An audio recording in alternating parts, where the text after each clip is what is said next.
Eu acredito na conversão das pessoas, na conversão dos métodos e na conversão dos comportamentos.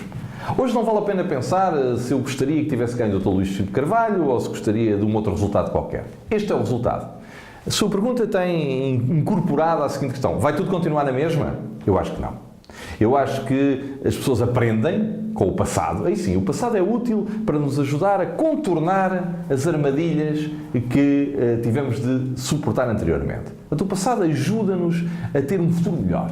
Dá outra luz, dá ensinamentos sobre o futuro. E eu acho que o Dr. António Marinho e Pinto interiorizou que não é bom ter um segundo mandato de conflituosidade, de guerras com os conselhos distritais por causa dos orçamentos, de uma dialética, eu às vezes digo um pouco a brincar, o Dr. Marinho Pinto tem um sortilégio notável que só revela da sua parte inteligência e capacidade de lidar com os mídias.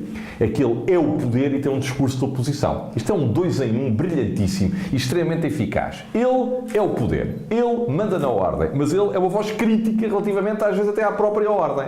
Bom, eu creio que esta fase se terá esgotado primacialmente no primeiro mandato, que ele próprio está mais amadurecido, está melhor conhecedor do seu papel.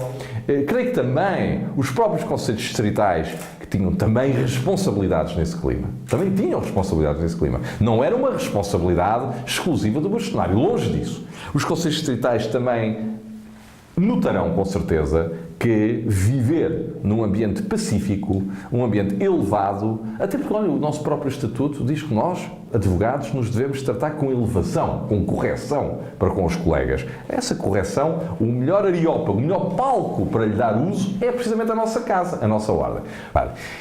Quando eu era bastonário, deixei um projeto no governo propondo uma coisa muito simples, que inexplicavelmente ainda não foi legislada. É uma coisa muito simples, que criou toda esta confusão. E qual é essa coisa?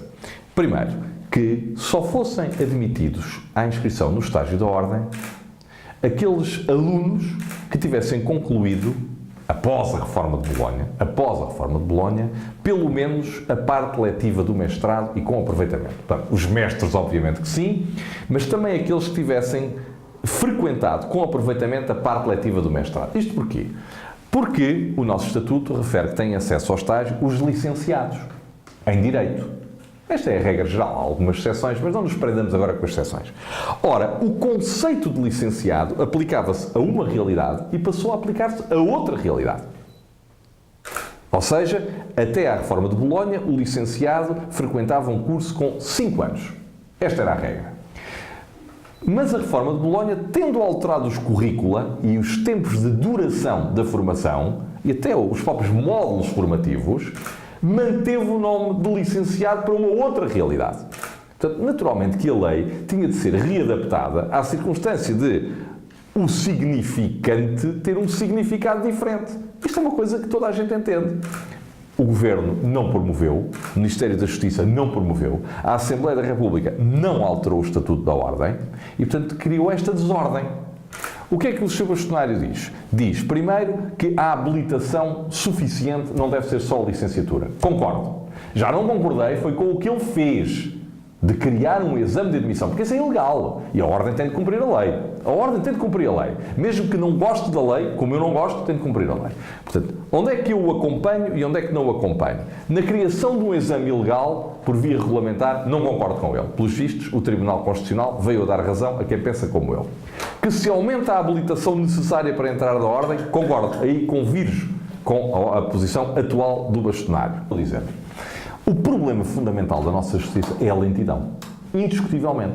É claro que a velocidade não pode atropelar os valores essenciais da justiça. Tem de já fazer esta reserva, tem já de fazer esta precaução. Dizer assim, o grande problema do nosso sistema de justiça é a lentidão.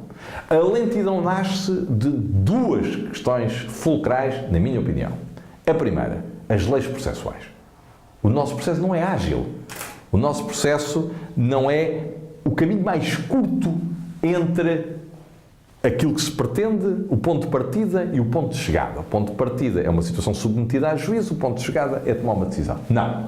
O nosso processo é labiríntico, complicado, histriónico, às vezes ridículo, ditador, nós não conseguimos fugir dele e, portanto, enquanto esse paradigma de processo não for alterado, nada mudará na justiça. Podemos continuar a dizer que faz falta mais um tribunal aqui, mais 10 funcionários ali, mais 3 juízes acolá, e isso pontualmente pode ser verdade.